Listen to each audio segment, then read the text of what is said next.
1968 में एड और Lauren Warren, जो मशहूर पैरानॉर्मल एक्सपर्ट थे, को एक केस मिला था जिसमें दो दोस्तों ने गुड़िया को अपने घर में जगह दी थी।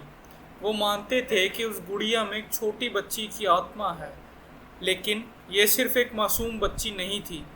जब घटनाएं खतरनाक होने लगी तब वॉरेन को बुलाया गया और उन्होंने बताया कि ये कोई साधारण आत्मा नहीं, बल्कि एक खतरनाक दानवीय ताकत थी जिसने गुड़िया का इस्तेमाल कर अपने मकसद पूरा करने की कोशिश की।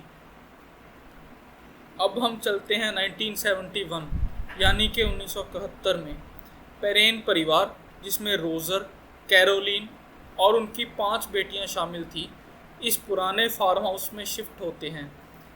लेकिन जैसे ही वह वहां शिफ्ट होते हैं, अजीब घटनाएं शुरू हो जाती हैं। उनका कुत्ता सैडी घर में घुसने से मना कर देता है, जैसे उसने कुछ महसूस कर लिया हो। शुरुआत में ही घर की घड़ियां एक अजीब समय पर रुकने लगती हैं। हर रात ठीक 3:07 पर कैरोलिन रोज़ नए नए निशान लेकर उठती है और फिर एक दिन उनका कुत्ता सैडी मरा हुआ मिलता है। अब अजीब और खौफनाक चीज़ें होने लगती हैं। घटनाएं और ख़तरनाक होती जा रही थी और कैरोलिन को लगा कि अब किसी एक्सपर्ट की मदद लेनी पड़ेगी। वो एड और लॉरेन वॉरेन को बुलाती हैं।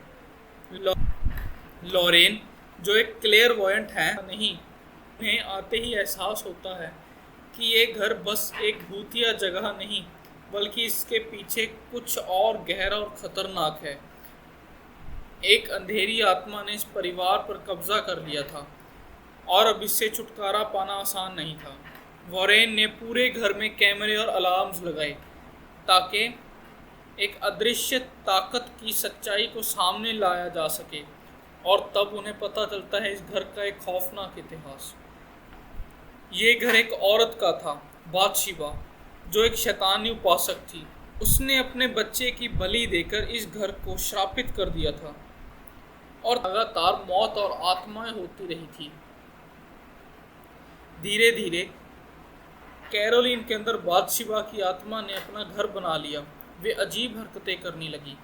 कैरोलिन ने देखा कि बादशिबा ने पहले भी कई औरतों को अपने कब्जे में कर लिया है और उनसे अपने बच्चों की बलि दिलवाई थी। अब बादशिबा का अलग निशाना कैरोलिन और उसकी बेटियां थी। जैसे जैसे घटनाएं बिगड़ती गई, ये साफ हो गया कि अगर जल्द कुछ नहीं किया गया तो इस घर में कुछ बहुत बुरा होने वाला था।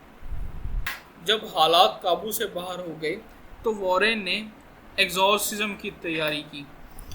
चर्च से परमिशन मिलनी मुश्किल थी, लेकिन वॉरेन जानते थे कि उनके पास ज़्यादा वक्त नहीं है। इसीलिए एड ने खुद एग्जॉर्सिज्म करने का फैसला किया। कैरोलिन को एक कुर्सी से बांधा गया और तब शुरू हुआ खौफनाक मंजर, जब घर के हर कोने से चीख गूंजने लगी। कैरोलिन बादशिबा के कब्जे में पूरी तरह आ चुकी थी और अब वो अपनी बेटी को मारने के लिए दौड़ पड़ी ने दूर कर दिया। लेकिन लॉरेन की मदद से कैरोलिन की खोई हुई यादों ने उस एक पल के लिए बादशिबा को दूर कर दिया और एड ने मौका देखते ही एग्जॉर्सिज्म पूरा कर लिया, बादशिबा को हमेशा के लिए नर्क में भेजते हुए।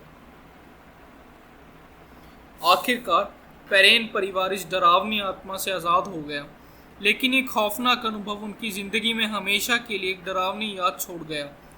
वॉरेन ने इस केस से एक और ख़तरनाक चीज़ अपने साथ ली, वे संगीत बॉक्स, जो आज भी उनके आर्टिफैक्ट्स रूम में मौजूद है। मूवी ख़त्म होती है। इस मूवी के कुछ इंटरेस्टिंग फैक्ट्स। ये फिल्म असली घटनाओं से प्रेरित है, जिसे एड और लॉरेन वॉरेन ने खुद सॉल्व किया था। इस फिल्म की शूटिंग के दौरान असामान्य घटनाएं भी हुई, जिसे फिल्म क्रू ने महसूस किया। द कॉन्ज्यूरिंग को हॉरर फिल्मों की एक मील का पत्थर माना जाता है, जिसने नए सिरे से हॉरर की परिभाषा लिखी।